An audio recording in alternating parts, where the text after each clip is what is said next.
Hello दोस्तों, welcome back. चलिए start करते हैं आज का अपना क्लास। आज की क्लास में हम जो है क्लास 10th का जो है मैथ स्टार्ट करने जा रहे हैं। इसमें शुरू से जो है चैप्टर 1 से जो है टोटल चैप्टर 15 चैप्टर है, तो उसको जो है कवर किया जाएगा। तो ये जो है हमारा पहला चैप्टर का ये फर्स्ट वीडियो है। इसी तरीके से जो है वीडियो और भी आएगा, तो आप जो है इसको देख सकते हैं और इसको सीख सकते हैं। अगर आप बोर्ड के स्टूडेंट हैं तो इसको देख सकते हैं। तो चलिए आज के क्लास में हम सब जो है जानेंगे ये वास्तविक संख्या के बारे में, जो हमारा पहला चैप्टर है। टोटल इसमें जो है 15 चैप्टर है और 15 चैप्टर में से जो है ये पहला चैप्टर है वास्तविक संख्या। हालांकि ये जो वास्तविक संख्या है क्लास 9th में भी पढ़ना था, तो आप सब उसके बारे में पढ़े होंगे, और वहाँ नहीं भी पढ़े होंगे ना तो यहाँ पर समझ में आएगा। तो इसको बेसिक से जो हम स्टार्ट करेंगे। तो इसमें जो है वास्तविक संख्या में पहले समझेंगे कि आखिर संख्या वास्तविक संख्या क्या होता है। तो ये समझिए कि वास्तविक संख्या ये एक टोटल जो है जितने भी नंबर है उसका एक ऊपर वाला है, ऊपर एक बैठा एक परदादा समझ लीजिए, और उसी का जो है नीचे जो है उसी का जितने भी जो है संतान होगा, जैसे में सम संख्या, विषम संख्या, अभाज्य संख्या, परिमेय संख्या। तो ये सब चीज़ जो है इसी वास्तविक संख्या का एक अंग होता है। तो शुरू में जो है वास्तविक संख्या क्या होता है कि परिमेय संख्या और अपरिमेय संख्या ये दोनों को मिला देते हैं ना, तो उसी को बोलते हैं वास्तविक संख्या। और परिमेय संख्या क्या होता है और अपरिमेय संख्या क्या होता है, तो इसके बारे में जो है चलिए थोड़ा देख लेते हैं और उसके बाद जानेंगे। तो इसमें मेन रूप से जो है टोटली संख्या का समझ अगर आ गया तो ये चैप्टर जो है ख़त्म हो जाएगा। और ये चैप्टर में मात्र ही कुछ जो है कुछ ही टॉपिक है, मात्र 4-5 टॉपिक सीखना पड़ेगा, तो उसको वो सीख ले जाएंगे तो ये चैप्टर जो है कवर हो जाएगा। तो यहाँ पर हम सब जो है अभी जानेंगे कि वास्तविक संख्या क्या होता है। तो जो रियल नंबर है, ये रियल नंबर दो प्रकार होता है। एक होता है परिमेय संख्या, एक परिमेय संख्या होता है, इसको बोलते हैं रेशनल नंबर।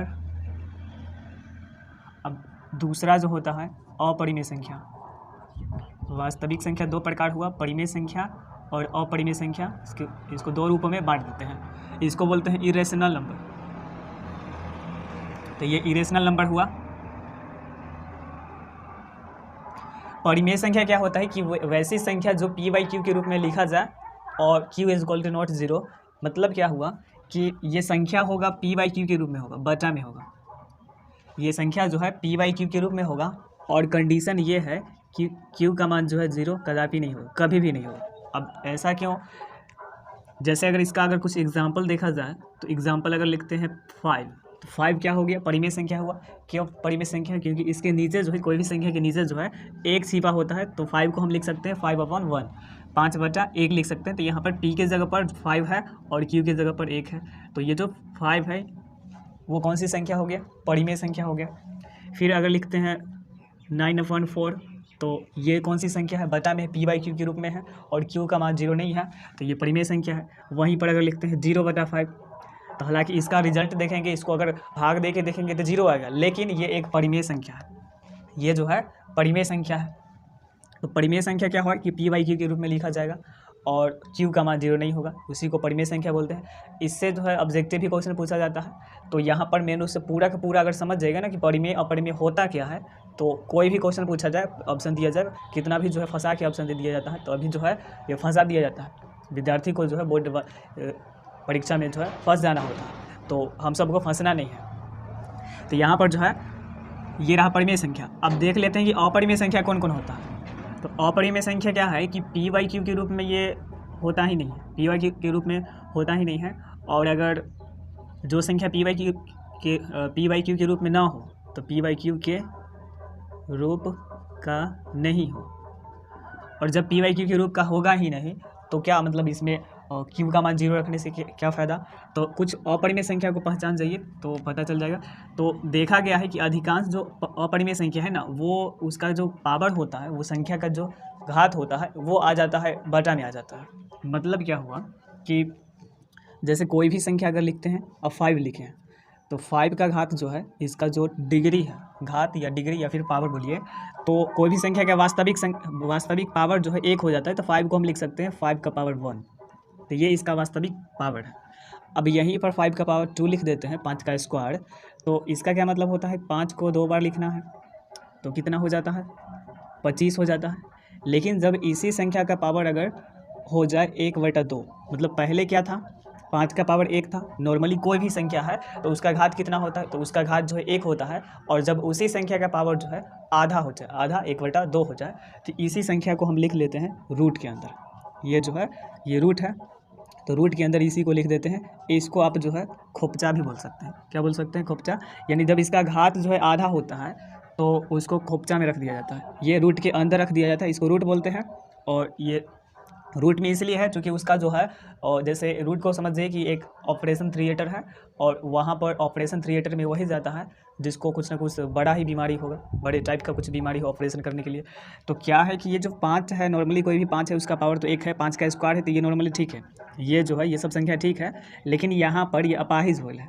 5 की पावर जो है आधा हो गया है, जिसके कारण इसको ले गया गया है ऑपरेशन थिएटर में, रूट में, या फिर जो कुछ बोलिए, तो इसको रूट पे रखा जाता है। अब यहीं पर ही होता है तो इसको हम रूट बोलते हैं, रूट बोलते हैं।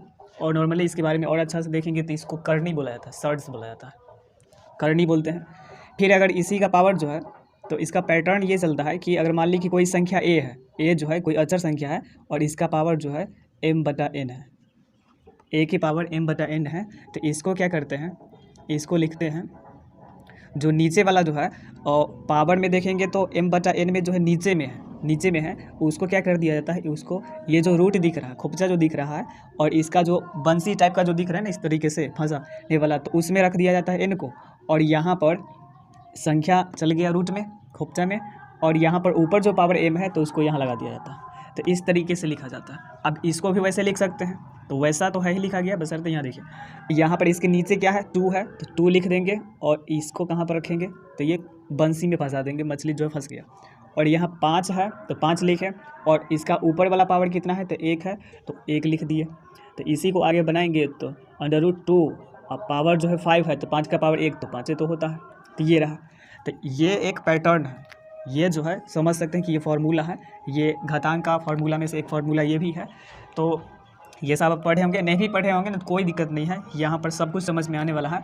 अब जैसे ये संख्या लिखते हैं, 2 का पावर लिखते हैं, 2/3 लिख देते हैं। अब इसको कैसे लिखना है, तो इसको जो है लिख सकते हैं, पहले तो ये खोपचा हो गया। अब खोपचा में जो बंसी है, बंसी में क्या लिखाएगा, तो बंसी में लिखा जाएगा जो नीचे होगा। नीचे क्या है, 3 है, और उसके बाद संख्या जो है ये बेस इसको बोलता है। जो नॉर्मली कोई भी संख्या हुआ उसका पावर 1 होता है, तो जिस संख्या का पावर जितना भी होता है और वो जो संख्या है उसको हम बोलते हैं बेस। तो यहाँ पर थोड़ा सा ये जानकारी ले लीजिए कि अगर हम लिखते हैं a का पावर है m, तो इसका मतलब यहाँ पर जो बेस है, हमारा जो आधार है a है, अब पावर जो है वो m है, तो ये होता है। यहाँ पर ये पावर कितना है, तो पावर 2/3 है, बेस कितना है, तो 2 है, तो रूट के अंदर जो है 2 लिखेंगे, और इसके ऊपर वाला पावर का जो ऊपर वाला है, अंश वाला जो है, अंश वाला ये 2, तो 2 को यहाँ लिख सकते हैं। तो इसी को आगे हम बनाएंगे तो √3, और 2 का पावर 2 है, तो 2 दूना 4, तो ऐसे लिख सकते हैं। और हाँ, अगर नॉर्मली कहीं पर कोई भी संख्या अगर रूट में लिख दिया जाए, कि जैसे रूट लिख दिया जाए 10, तो इसका मतलब ये बंसी में क्या है, तो बंसी में जो है 2 है, तो 2 जब रहता है ना तो वहाँ पर छिपा होता है। जैसे यहाँ पर जो लिखे हैं तो ये 2 रहता है, और यहाँ जितना भी संख्या रहेगा, यहाँ ये बंसी में जितना भी संख्या रहेगा, तो उतना बार जो है वो उसके अंदर अगर गुणनखंड होगा तो ही वो बाहर निकलेगा। जैसे ये रूट से बाहर, √5 जो है रूट से बाहर तब निकलेगा तो जब 1 और 5 आ जाए, जोड़ा पूछ जाए, तो ये चीज़ दर्शाता है। और 2 को लिखा ही नहीं जाता, 2 से ज़्यादा अगर संख्या है, अगर 3 है, यहाँ पर 3 है तो लिखना पड़ेगा, 4 है तो लिखना पड़ेगा, 5 है तो लिखना पड़ेगा। 2 को जो है छिपा 2 नहीं लिखा जाता है। नॉर्मली कोई भी रूट में देखेंगे तो उसके अंदर जोड़ा ही पुराना पड़ता है। और अगर यहाँ 5 लिख दिया जाए तो इसका मतलब अंदर से तब निकलेगा जब उसका 5 जोड़ा आएगा। तो यहाँ तक समझ में आया होगा कि ये रूट क्या होता है। तो जो भी संख्या रूट में हो, अगर वो संख्या रूट में है और रूट से बाहर नहीं निकल रहा है, ऑपरेशन थिएटर से यानी खोपचा से बाहर नहीं निकल रहा है, तो इसका मतलब आप समझ जाइएगा कि वो कौन सी संख्या होगा, तो वो निश्चित रूप से अपरिमेय संख्या होगा। अगर खोपचा से बाहर निकल जाएगा तो जो संख्या खोपचा से बाहर निकल गया वो संख्या कौन होगा परिमेय संख्या हो जाएगा। और जो संख्या खोपचा से बाहर नहीं निकलेगा तो इसका मतलब वो संख्या हो गया अपरिमेय संख्या। तो यहाँ तक क्लियर हुआ। अब इसका कुछ उदाहरण देख लेते हैं अपरिमेय संख्या में। तो इसका जो एग्जाम्पल आप लिखते हैं, √1 देखिए, √1, क्या √1 को निकाल सकते हैं? तो √1 को निकाल सकते हैं, इसको लिख सकते हैं ना, 1 × 1, तो इससे निकलेगा 1। √2, तो रूट 1 या फिर 1, तो 1 का तो वर्गमूल होता ही 1 है, या 1 का स्क्वायर भी 1 के होता है। तो 1 परिमेय संख्या है या अपरिमेय संख्या है, तो परिमेय संख्या है, क्योंकि इसके नीचे 1 है, बटा में रूट से बाहर निकल गया तो वही संख्या जो है परिमेय। मतलब रूट के अंदर संख्या अगर फंस गया, खोपचा में जो फंसा वो अपरिमेय होगा, और बाकी के बाद जितने भी संख्या है रूट में हो और रूट में हो और निकल जाए तो परिमेय संख्या हो जाएगा, और रूट में फंस जाए तो कौन सी संख्या हो जाएगा, अपरिमेय।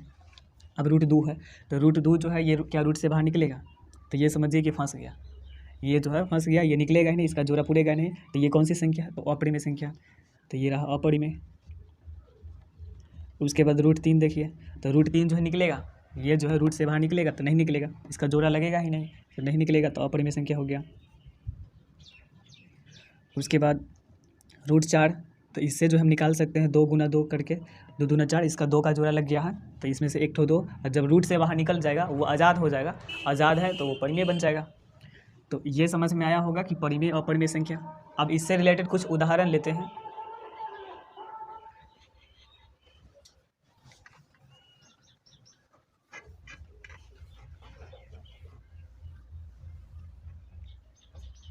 तो देखते हैं कि इसका और एग्जाम्पल क्या क्या होता है। अब जैसे लिखते हैं 5 लिखते हैं, 51 लिखते हैं, रूट में 51 है, ये बताइए कि परिमेय है या अपरिमेय।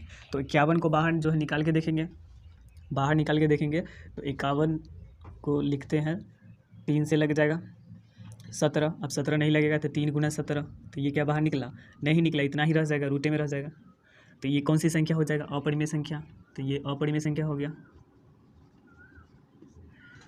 फिर अगर लिखते हैं तो ये ऐसे करके जितने भी संख्या है, अब लिखते हैं 50, तो 50 जो है ये निकलेगा, तो देख लेते हैं 2 से 25, फिर 5 से 5, तो इसमें 2 गुना 5 आया, इसमें से क्या निकलेगा, तो ये जो है 1 ठो 5 आ गया, 2 ठो 5 है अंदर में, तो 1 ही निकलेगा, और बच गया 2। तो क्या ये बताइए कि परिमेय संख्या होगा, ये परिमेय है या नहीं। तो यहाँ पर देखेंगे केवल अगर हम 5 के बारे में यहाँ पूछेंगे ना, तो ये 5 जो है, केवल 5 यहाँ पर परिमेय है, और लेकिन 2 जो है रूट 2 ये अपरिमेय हुआ। तो अब यहाँ पर एगो संख्या परिमेय है, एगो अपरिमेय संख्या। तो नियम क्या होता है कि परिमेय और अपरिमेय संख्या में, परिमेय अपरिमेय संख्या को या तो हम जोड़ें, नहीं तो गुणा करें, और नहीं तो भाग करते। चारों क्रिया अगर कर देते हैं एक परिमेय एक अपरिमेय संख्या में, तो वो हमेशा जो है अपरिमेय ही बन जाता है, हमेशा। यानी अगर एक आम समझिए कि परिमेय संख्या वाला जो है, इसको समझिए कि अच्छा वाला आम है, और अपरिमेय संख्या को समझिए कि ये खराब आम है, तो अच्छे आम के साथ खराब आम को रख देंगे, या फिर खराब आम के साथ अच्छे आम को रख देंगे, तो होगा क्या, अंततः रिजल्ट जो है खराब आम ही निकले जाए, वो भी आम को सड़ा देगा। ठीक उसी प्रकार परिमेय अपरिमेय संख्या में अगर दोस्ती होगा, जोड़ में हो दोस्ती, गुणा में हो दोस्ती, भाग में हो या घटाव में हो, तो हमेशा के लिए जो है ये अपरिमेय संख्या ही हो जाता है। तो यहाँ पर 5 रूट 2 जो है कितना संख्या, कौन सी संख्या है, अपरिमेय संख्या है। पूरा का पूरा निकलना चाहिए, पूरा का पूरा रूट से निकल अगर जाएगा तो ही जो है वो संख्या परिमेय होगा, अन्यथा अपरिमेय संख्या हो जाएगा। तो यहाँ तक क्लियर हुआ होगा। फिर आगे देखते हैं, जैसे लिखते हैं रूट 12 और अपॉन जो है रूट 3 लिखते हैं। अब ये जो लिखे हैं यहाँ पर देखेंगे कि परिमेय अपरिमेय संख्या, यहाँ पर देखिए कि क्या होगा, यहाँ पर परिमेय होगा या अपरिमेय संख्या होगा। तो रूट 12 है और रूट 3 है, इसको तो पहले सॉल्व करना पड़ेगा। ये अगर हल हो जाएगा उसके बाद तो डिसीजन होगा कि परिमेय है या अपरिमेय है। ये नहीं कि मतलब रूट देखेंगे और मतलब उसको बोल देंगे कि परिमेय है कि अपरिमेय। तो रूट देखकर पता नहीं कर सकते हैं कि परिमेय है या अपरिमेय। रूट जो है, रूट उसको देखकर ये नहीं पता कर सकते हैं कि परिमेय है या अपरिमेय है, तो इसको पहले सॉल्व करना पड़ेगा। अब इसको सॉल्व करना है तो ये समझिए कि कैसे सॉल्व करते हैं इसको। तो सबसे पहली बात, एक परिमेय एक अपरिमेय संख्या को कभी सॉल्व कर ही नहीं सकते, मतलब उसको में जोड़ घटा गुना भाग नहीं होता। तो यहाँ पर पहले देख लीजिए कि रूट 12 जो है ये कौन सी संख्या है। तो नॉर्मली रूट 12, केवल रूट 12 पूछते हैं, तो रूट 12 कौन सी संख्या है, ये अपरिमेय है। रूट 3 कौन सी संख्या है, तो ये भी जो है अपरिमेय संख्या है।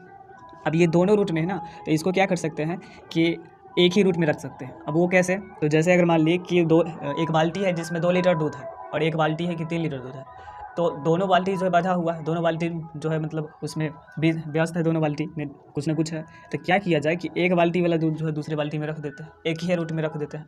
तो इसको क्या किए कि एक ही रूट में हम रख देते हैं। तो यहाँ पर 12 है और यहाँ पर 3 है, तो इसको ऐसे भी लिख सकते हैं। और इसको अगर काटेंगे तो ये कट जाएगा, तो काट लेंगे तो 3 चौका 12 यानी आ गया √4। अब यहाँ पर देखते हैं कि ये √4 है तो 2 गुना 2 करके निकलेगा तो 1 ठो 2 निकलेगा। तो पहले तो लग रहा था कि दोनों के दोनों अपरिमेय है, मतलब ये संख्या अपरिमेय लग रहा था, लेकिन अभी अगर काट उठ के देखे हैं तो मेन रूप से अंततः क्या है, परिमेय संख्या है। तो यही चीज़ करता है एग्जामिनर, इसी में जो है फंसाता है, और हम सबको जो है फंसना नहीं है, ठीक है ना। तो हम सबको फंसना नहीं है, यहाँ पर दूसरे को जो है फंसा देना है, लेकिन फंसना नहीं है। तो यहाँ पर ये समझे कि परिमेय अपरिमेय संख्या क्या है। इससे रिलेटेड एक क्वेश्चन जो है सभी एग्जाम में पूछा जाता है, जितने भी एग्जाम है उसमें एक क्वेश्चन जो है पूछा जाता है बोर्ड एग्जाम में। तो आप इसे समझ सकते हैं इसको, ये नहीं कि रूट देखेंगे तो पहले उसको काट उठ के देख लेंगे, बाहर निकाल के देख लेंगे, अंततः अगर नहीं निकला, थोड़ा भी बच गया, रूट अगर है तो अपरिमेय संख्या होगा, और नहीं तो जो है रूट से बाहर निकल रहा है तो परिमेय संख्या हुआ। तो यहाँ तक वास्तविक जो संख्या है वो हमारा 2 पार्ट में बट गया, परिमेय संख्या और अपरिमेय संख्या।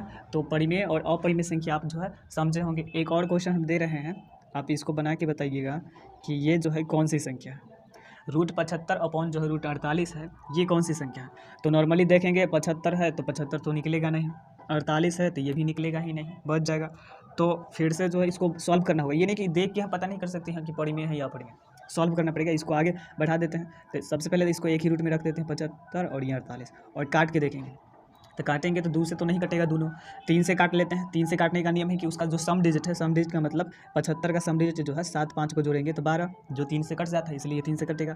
48 है तो इसका सम डिजिट जो है इसका भी 12 है, तो 3 के पहाड़ा में आता है तो ये कटेगा।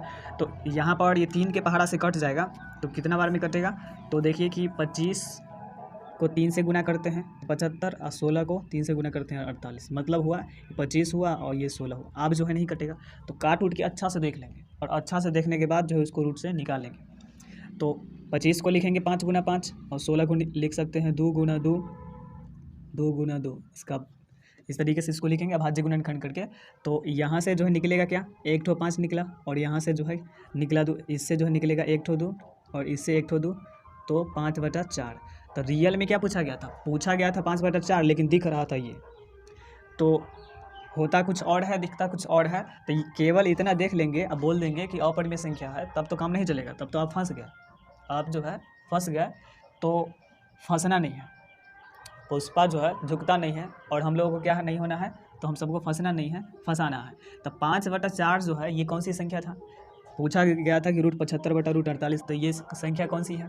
तो नॉर्मली देखें तो अपरिमेय लग रहा था, लेकिन काट के देखें तो ये संख्या आ गया परिमेय संख्या। तो इस तरीके से जो आप इसको सॉल्व कर सकते हैं, जवाब दे सकते हैं वहाँ पर। तो आई होप कि ये जो है समझ में आया होगा, परिमेय संख्या अपरिमेय संख्या। तो चलिए आगे आगे जो है संख्या देखेंगे। तो यहाँ पर वास्तविक संख्या जो है टोटल 2 टाइप का होता है, परिमेय संख्या, अपरिमेय संख्या। और आप देख लिए कि परिमेय संख्या क्या कौन कौन है, परिमेय कौन कौन अपरिमेय। अपरिमेय संख्या अधिक, जितने भी अपरिमेय संख्या होगा रूट में होगा, लेकिन बस वही बात आपको याद होना चाहिए कि फंसना नहीं है। कुछ संख्या ऐसा भी है कि रूट में तो है और बाहर वो निकल जाता है, तो उसको निकाल के देखेंगे, और जब ना निकलेगा तब बोलेंगे अपरिमेय संख्या है। और एक परिमेय और एक अपरिमेय संख्या हो, जैसे 5 लिखते, 5 जो है परिमेय संख्या है, या फिर 5/4 लिख देते, कोई भी संख्या नॉर्मली रूट में नहीं है तो वो हो जाता है परिमेय संख्या। अब ये संख्या में जो है कोई गुना करना है या फिर जोड़ देना है रूट परिमेय संख्या अपरिमेय संख्या में, तो ये दोनों को अगर गुना कर जोड़ लेते हैं तो ये जो संख्या होगा कौन सी संख्या होगा। तो परिमेय अपरिमेय में कुछ भी हो जाए, गुना भाग जोड़ घटाव हो, हमेशा अपरिमेय ही संख्या बन जाएगा। तो इसको जोड़े तब पर भी ये पूरा का पूरा अपरिमेय हो जाएगा, इसको घटा लिए तब पर भी अपरिमेय, इसको गुना कर लिए तो गुना कर लेंगे तो इसके गुना कर लेंगे तो यहाँ पर 5 है, तो 5 को √7 से गुना करेंगे तो 5√7, और नीचे में 4 है, तो उसके बाद भी जो है ये कौन सी संख्या हो गया, अपरिमेय। या भाग कर लेते उसके बाद भी जो है अपरिमेय ही रहता। तो यहाँ तक आपको अच्छे से क्लियर हो गया होगा कि परिमेय अपरिमेय संख्या क्या होता है। तो अब यहाँ पर जो अपरिमेय संख्या है ना, ये देख रहे हैं कि रूटे में रहता है, और इसका उतना ज़्यादा जो है इसका कोई टाइप अब नहीं होता है अपरिमेय संख्या, तो टाइप होता है परिमेय संख्या का। तो परिमेय जो संख्या है, परिमेय संख्या,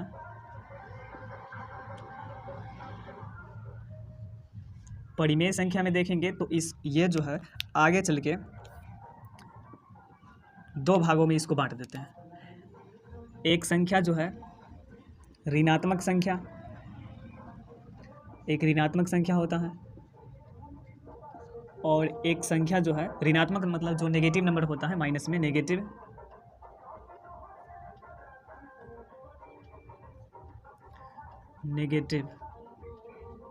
इसको जो है माइनस टीवी मतलब नेगेटिव ऐसे करके भी लिखते हैं, लास्ट वाला भी ले लेते हैं और माइनस का साइन लगा देते हैं। और दूसरा जो है पूर्णांक हो जाता है, नहीं दूसरा जो है हो जाता है पूर्ण संख्या। दूसरा जो है पूर्ण संख्या है, इसको बोलते हैं होल नंबर, होल नंबर। तो परिमेय संख्या को हम दो रूप में बांट सकते हैं, ऋणात्मक संख्या, पूर्ण संख्या। और ये टोटली पूर्ण संख्या जो है, ऋणात्मक संख्या और पूर्ण संख्या को अगर मिला देते हैं ना, तो इसी को बोलते हैं इंटीग्रल, पूर्णांक, इसी को बोलते हैं पूर्णांक। लेकिन पूर्णांक का क्या है कि पूर्णांक संख्या जो है ये बटा में नहीं होता है, इंटीग्रल नंबर जो है ये बटा में नहीं होता। परिमेय संख्या तो बटा में होता ही है, लेकिन इंटीग्रल बटा में नहीं होता है। तो माइनस प्लस में होगा, माइनस प्लस में होगा इंटीग्रल नंबर, लेकिन बटा में नहीं होता है। तो यहाँ पर अब देखते हैं, जैसे लिखते हैं 5 बहुत बार लिख दिया। अब जो है लिखते हैं -7, तो -7 के बारे में क्या कहना है? तो -7 कौन कौन संख्या है? तो -7 जो है ये देखेंगे पहले परिमेय अपरिमेय में, तो रूट में तो 9 है, तो रूट 9 है, तो परिमेय संख्या है, ये परिमेय संख्या है। उसके बाद अगर देखेंगे धनात्मक ऋणात्मक में, तो धनात्मक नॉर्मली दो संख्या को एक प्लस माइनस, तो रूट के अंदर अगर कोई अपरिमेय संख्या है तो अपरिमेय संख्या प्लस माइनस में नहीं होता, परिमेय संख्या प्लस माइनस में होता है। जैसे अगर लिख देते हैं यहाँ पर अपरिमेय में कुछ उदाहरण कि रूट 2 हो गया, रूट 3 हो गया, फिर जो है रूट 5 हो गया, तो कहेंगे कि माइनस में है या प्लस में। तो अपरिमेय संख्या प्लस माइनस ये दोनों में होता है। इसमें जो है आप प्लस भी लगा सकते हैं, माइनस भी लगा सकते हैं। तो ये जो होता है अपरिमेय संख्या में।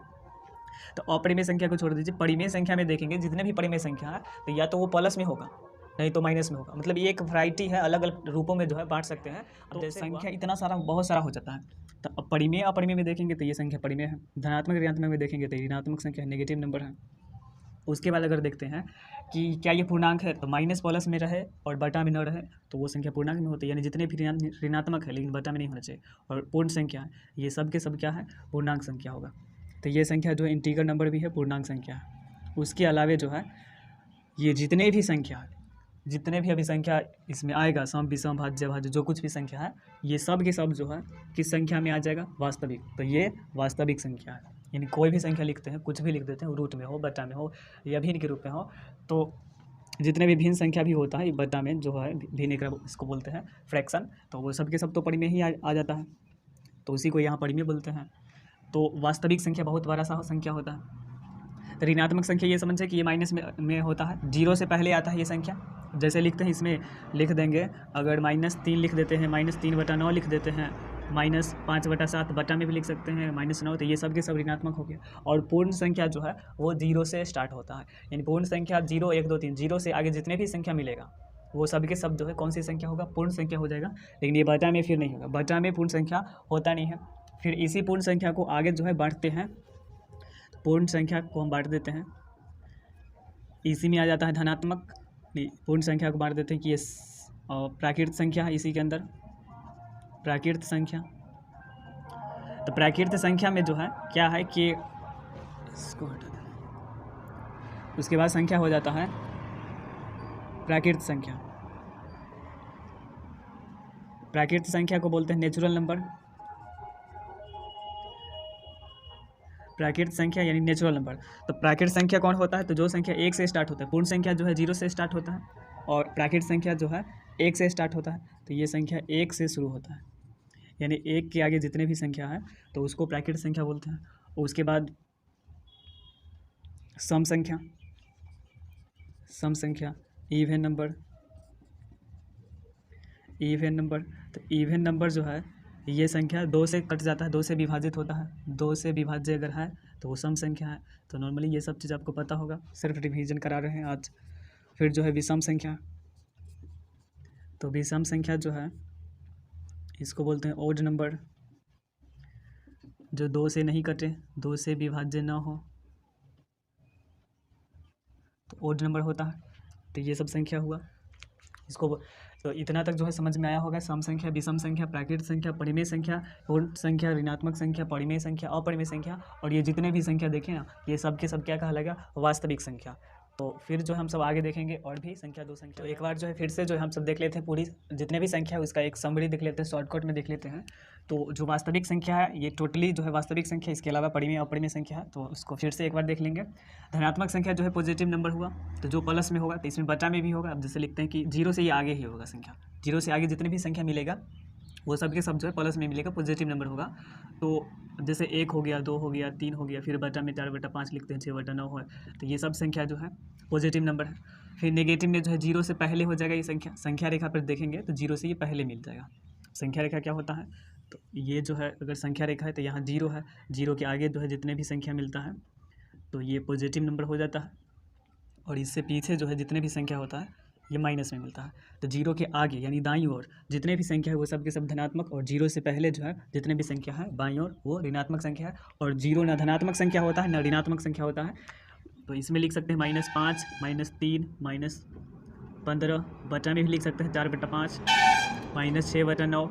तो ये सब के सब संख्या जो है नेगेटिव नंबर है। और आपको ये सब पता ही होगा कि -5 और -3 में जो है कौन सा संख्या बड़का है, तो -5 -3 में कौन बड़का है, तो -3 बड़का है। माइनस में जाने का मतलब वो संख्या जो है वो और छोटा हो गया, जितना ज़्यादा बड़का संख्या माइनस में जाएगा उतना कम हो जाएगा। माइनस का मतलब वो उधार होता है, लोन होता है, कर्ज होता है। अब जैसे किसी के पास जो है और किसी के पास 50 रुपया है, -50 रुपया है, और किसी के पास प्लस में 50 है, तो इसमें देखेंगे कि ज़्यादा पैसा किसके पास है, तो ज़्यादा पैसा जो है +50 का मतलब वो पैसा मेरे पास है, और -50 का मतलब हुआ कि हम जो है किसी से कर्ज लिए हुए हैं। अगर -50 रुपया है किसी का तो वो पैसा मेरा नहीं है, वो दूसरे का है, या फिर किसी को देना है 50 रुपया, तो ये होता है माइनस। तो यहाँ पर दोनों के बीच अंतर कितना का होता है, तो दोनों के बीच अंतर 100 रुपया का हो गया, यानी 50 रुपया जो मेरे पास है तो वो तो हमारा ही हुआ, लेकिन अगर प्लस इतना तक पहुंचना है या ये 50 तक पहुंचना है तो पहले 50 रुपया सधाना होगा और उसके बाद फिर 50 रुपया लेना पड़ेगा। तो 50 50 100 यानी दोनों के बीच का जो अंतर है 50 में से ये 50 को घटाएंगे तो घटाएंगे 50 को, तो अंतर जो है दोनों के बीच वो माइनस माइनस प्लस यानी 100 का अंतर है। तो ये होता है संख्या का खेल होता है। तो ये सब आप सब जो है जानते होंगे। तो फिर जो है यहाँ देखते हैं पूर्ण संख्या, आप देखते हैं तो पूर्ण संख्या जो है जीरो से स्टार्ट होता है।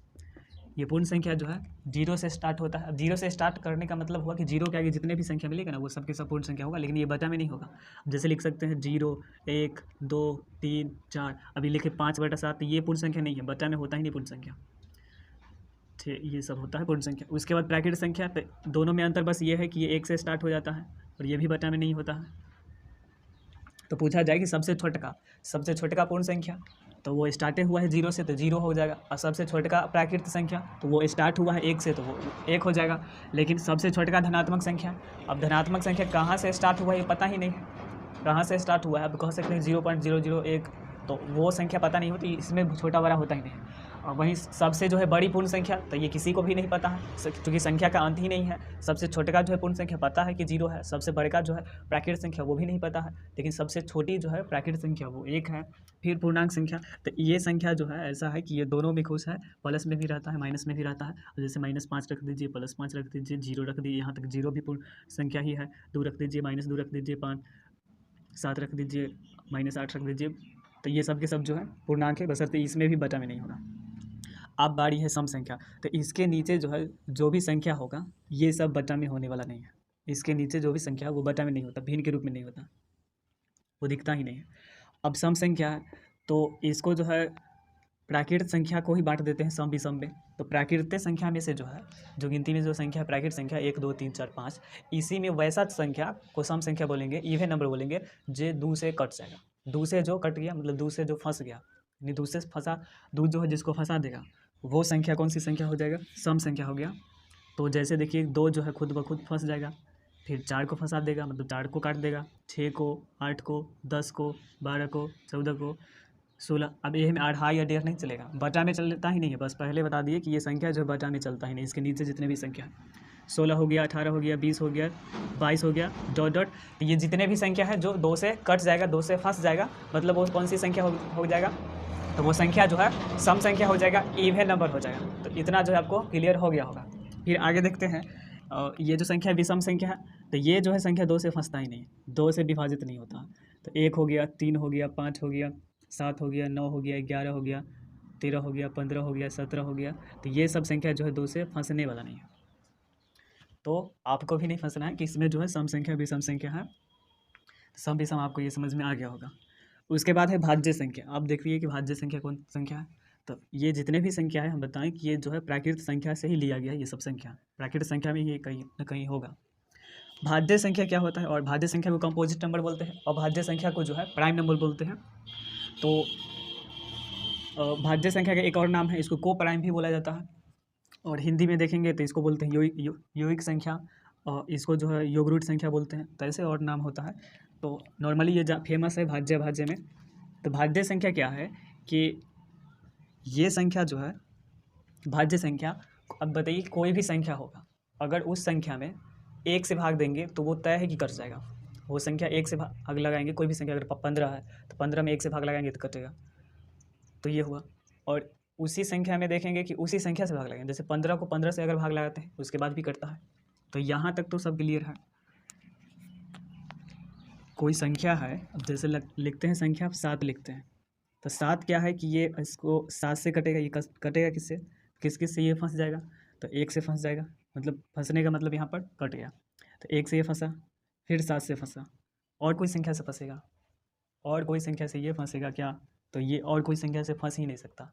या तो फंसेगा 1 से खुद से, और नहीं तो 1 से। तो ऐसा तो सब संख्या होता है, जितने भी संख्या है वो 1 से भी कट जाता है और खुद से भी कट जाता है। तो ये तो हुआ है। तो ऐसा अगर वो कोई संख्या है कि खुद से फंस जाए और 1 से फंसे, एक ऐसा चीज़ है कि सबको फंसा देता है, तो इसी संख्या को बोलते हैं, क्या बोलेंगे, अभाज्य संख्या। तो अ से अमीर समझ जाइए कि अ से अमीर, अ से अभाज्य। अमीर क्या है कि जितने भी अमीर लोग होते हैं, बड़े बड़े लोग होते हैं, वो छोटे छोटे लोग का नहीं, भोज खाने नहीं जाते हैं। यहाँ पर इस एग्जाम्पल से भी आप समझ सकते हैं कि छोटे छोटे बड़े बड़े लोग जो है छोटे छोटे जो है घरों में नहीं जाते हैं भोज खाने।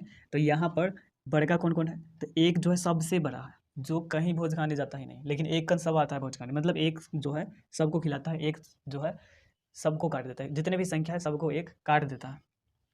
तो यहाँ पर भाज्य संख्या में क्या होगा कि वो संख्या 1 से कटेगा, खुद से कटेगा, और कोई दूसरे से फंस रहा है, एक और खुद के अलावा और किसी दूसरे संख्या से फंस रहा है, कट रहा है, तो ही बोलेंगे उसको कौन सी संख्या, तो उसको भाज्य संख्या बोलेंगे। अब शुरू से स्टार्ट करते हैं, तो शुरू से स्टार्ट करते हैं। तो संख्या जो है प्राकृतिक संख्या में ही भाज्य भाज्य होता है। 1 है, 2, 3, 4, 5, 6 है, ये संख्या है। अब बताएंगे, देखेंगे कि एक कौन सी संख्या है, तो एक संख्या जो है एक भाज्य होगा या भाज्य होगा। तो एक को तो छोड़ ही देना है, भाज्य भाज्य के मामले में एक को छोड़ देना है। सम विषम में एक क्या है, तो विषम संख्या, और धनात्मक ऋणात्मक में से क्या है, धनात्मक संख्या। लेकिन भाज्य भाज्य में जो है एक को छोड़ देना है। तो एक न भाज्य संख्या है न अभाज्य संख्या, इसमें से कोई नहीं है। अब स्टार्ट होता है संख्या जो है भाज्य भाज्य में से 2 से स्टार्ट होता है। तो 2 देखिए कि किससे कटता है, तो 1 से कट गया, 2 से कट गया, तो ऐसा तो सब कटता है, 1 से 2 खुद से कटा। तो जो 1 से कटे और खुद से कटे उसी को क्या बोलेंगे, अभाज्य संख्या। यानी 1 से कटे, एक जो संख्या 1 से कटे, जो 1 से तथा खुद से तो उसी को बोलेंगे अभाज्य। और इसमें जो है जो 1 से भी कटे और खुद से तो कटवे करे, इसके अलावा किसी और से भी कट जाए, तो ऐसा संख्या हो कि जो सब से फंस ही जाए, खुद से कम 2 से अधिक जो, तो इसको और भी अच्छा से लिखेंगे। अगर लैंग्वेज लिखना चाहते हैं तो लिख देंगे कि वह संख्या जिसका गुणनखंड 2 से अधिक हो, 2 से अधिक होगा तो वो हो जाएगा भाज्य संख्या, और वह संख्या जिसका गुणनखंड केवल 2 हो तो अभाज्य संख्या है। तो वो लैंग्वेज जो है कोई मान नहीं रखता, वो एग्जाम में लैंग्वेज नहीं पूछेगा, परिभाषा नहीं पूछेगा, यहाँ पर पूछेगा कि इनमें कौन सी संख्या जो है अभाज्य है या भाज्य है, ये हमेशा एग्जाम में पूछा जाता है। तो यहाँ पर समझिए, खुद से कटता है तो ये कौन सी संख्या हो गया, तो ये अभाज्य हो गया। तो ये अभाज्य हो गया, मतलब हुआ कि 2 जो है जाता है 1 कण खाने और 2 कण खुद कण भोज होता है तो खाता है। तो ऐसा तो 1 कण तो कन्फर्म है, जब करेगा सभी जितने भी संख्या है, तो 1 से कटवे करेगा, खुद से भी कटवे, उसके अलावे भी अगर कहीं गया तो समझ जाइए कि वो गरीब है। तो अ से अमीर था, अ से अभाज्य, और ये रहेगा गरीब। तो एक अमीर है या गरीब, तो एक जो है अमीर है मतलब अभाज्य है। अब 3 जो है देखिए, तो 3 जो है कटता है, 1 से कटता है, 1 से फंसता है और खुद से फंस जाता है, तो ये क्या हो जाएगा, तो ये अभाज्य है। फिर जो है 4 देखिए, 4 के बारे में, तो 4 जो है 1 से भी फंसता है, 1 से तो फंसना ही है, अब 2 से भी ये फंस जाता है और खुद से फंस जाता है। तो जब ऐसा स्थिति हो कि 1 से और स्वयं के अलावे भी कोई भी संख्या से कट जाए तो वही होगा अमीर। वही होगा गरीब। गरीब मतलब भाज्य संख्या। तो ये भाज्य संख्या है। 5 जो है 1 से कटता है, 5 से कटता है, तो ये कौन सी संख्या हो जाएगा? तो ये अभाज्य संख्या हो जाएगा। उसके बाद 6 देखिए, तो 1 से कटता है, 2 से कटता है, 3 से कटता है, ये 6 से कटता है, तो ये तो खाली फंस ही रहा है। तो ये कौन सी संख्या हो जाएगा? भाज्य हो जाएगा। अब 7 के बारे में देखते हैं। तो 7 जो है 1 से फंसता है, फिर खुद से फंसता है, तो ये कौन सी संख्या हो जाएगा? तो अभाज्य हो गया, अमीर है, अभाज्य। फिर जो है 8 के बारे में देखेंगे, तो 1 से, 2 से फंसा, 4 से फंसा, फिर खुद से फंसा, तो ये कौन सी संख्या हो जाएगा? तो भाज्य संख्या हो जाएगा। उसके बाद देखते हैं 9, तो 1 से, फिर 3 से जो है, फिर 9 से, तो ये कौन सी संख्या हो जाएगा? भाज्य संख्या हो जाएगा। तो इस तरीके से पता कर सकते हैं। फिर 10 के बारे में देखेंगे, तो 1 से फंसता है, 2 से फंसता है, फिर 5 से फंसता है, फिर खुद से, तो ये भाज्य संख्या हो जाएगा। तो यहाँ पर इस तरीके से जो है भाज्य संख्या आप निकाल सकते हैं। और आई होप कि ऐसे करके आपको समझ में आ रहा होगा। जैसे आगे लिखते हैं 11, तो 11 के बारे में बताइए, 11 कौन सी संख्या है? तो 11 जो है 1 से या खुद से, तो अभाज्य हो गया। 12, तो 1 से, 2 से, 3 से, 4 से, 6 से, 12 से, 3 और खाली फंस रहा है, गरीब है। तो ये जो है भाज्य संख्या हो गया 13, तो 13 1 से जो है और 13 से, तो अभाज्य हो गया 14, तो 1 से और 2 से, उसके बाद 7 से भी, खुद से भी 14, तो भाज्य संख्या हो गया 15 जो है 1 से कटता है, 3 से कटता है, 5 से कटता है, खुद से कटता है, तो भाज्य हो जाएगा 16, भाज्य 17, अभाज्य 18, 19, 18 जो है भाज्य, 19 अभाज्य, 20 भाज्य, 21, तो 21 जो है भाज्य है। 21 देखिए, तो 1 से, 3 से, 7 से, खुद 21 से, तो ये भाज्य हो जाएगा। तो इस तरीके से देख सकते हैं। तो टोटली अगर देखेंगे तो 1 से लेकर 100 के बीच जो है, 1 से 100 के बीच अगर भाज्य संख्या की बात करें तो भाज्य संख्या 74 होता है। अभाज्य संख्या की बात करें तो अभाज्य संख्या जो है 25 होता है। जोड़ लेंगे तो 99, और 99 है, एक को तो छोड़ दिया गया है, तो एक ऐसे 100 हो गया। तो इस तरीके से अगर एग्जाम में पूछा जाए कि सबसे छोटी भाज्य संख्या, तब छोटी भाज्य, अब बड़ी देख लेते हैं, छोटी भाज्य और अभाज्य। तो सबसे छोटी भाज्य संख्या कहाँ से स्टार्ट हुआ है? तो 1 तो है ही नहीं, 2 अभाज्य है, 3 भी अभाज्य है, तो सबसे छोटे का जो है यही 4 है। तो ये सबसे छोटा जो है अभाज्य है, सबसे छोटा जो है ये भाज्य संख्या है, भाज्य है। और सबसे छोटा जो है अभाज्य संख्या जो है 2 है, अभाज्य संख्या है ये 2 रहा। तो सबसे छोटी भाज्य संख्या जो है ये 4 है, सबसे छोटी अभाज्य संख्या जो है 2 है। तो और बड़ी तो पता है ही नहीं किसी को। तो इस तरीके से आप जो है भाज्य संख्या जो समझ गए। इसी में पूछा जाता है कि एक भाज्य संख्या, एक अभाज्य संख्या, मतलब सबसे छोटी भाज्य संख्या और सबसे छोटी अभाज्य संख्या का गुणनफल। तो भाज्य संख्या देखेंगे तो सबसे छोटा का 2 है, और भाज्य संख्या सबसे छोटा का 4 है, और अभाज्य संख्या देखेंगे तो 2 है। तो दोनों का गुणनफल कर लेंगे, तो 4 को 2 से गुणा कर लेंगे तो 8। ऐसे भी एक बार क्वेश्चन पूछा गया था। तो इस तरीके से ये जो अभी चैप्टर है, तो अभी तो चैप्टर हमें स्टार्ट किए नहीं, सिर्फ जो है ये चैप्टर के बारे में बेसिक जानकारी जाने हैं। और इतना सारा लंबा जो है वीडियो बन गया। तो इसमें केवल जो है ये वीडियो बनाने का मकसद ये था कि आपको संख्या का समझ आ जाए, और जब आप संख्या समझ जाइए ना, तो ये चैप्टर बस चुटकी में जो है आप ख़त्म कर सकते हैं। और इसी तरीके से जो है अगला पार्ट भी आएगा। तो आई होप कि आप ये जितने भी संख्या पढ़े हैं, ये सब के सब जो संख्या है, यहाँ पर कौन सी संख्या वास्तविक संख्या है। तो इसी में ये हो गया 9वां संख्या अभाज्य। अब 10, 11 जो है 10वां संख्या परिमेय, 11 जो है अपरिमेय, और ये 12 नंबर संख्या हम पढ़ाया जाता है अपरिमेय, मतलब वास्तविक संख्या। तो ये जितने भी संख्या है सब के सब वास्तविक संख्या में ही आता है, रियल नंबर में भी आता है। तो इतना सारा संख्या आप जो है समझें। अब अगले वीडियो में जो है अब स्टार्ट होगा, इसी आप देखेंगे कि अभाज्य गुणनखंड के रूप में कैसे लिखा जाता है। फिर आगे जो है यूक्लिड विभाजन से जो है उसी में सीखा जाता है एचसीएफ एलसीएम। हालांकि वो बचपन में जो सिखाया गया था एचसीएफ एलसीएम, तो आंसर तो आता है उतना ही है, लेकिन वहाँ पर तरीका अलग होता है, मेथड अलग होता है, तो उसको जानेंगे। तो आई होप कि आपको ये सब समझ में आया होगा, और आएगा ही आएगा। तो इस वीडियो में बस इतना ही, मिलेंगे नेक्स्ट वीडियो में। तो तब तक के लिए जय हिंद, आपका दिन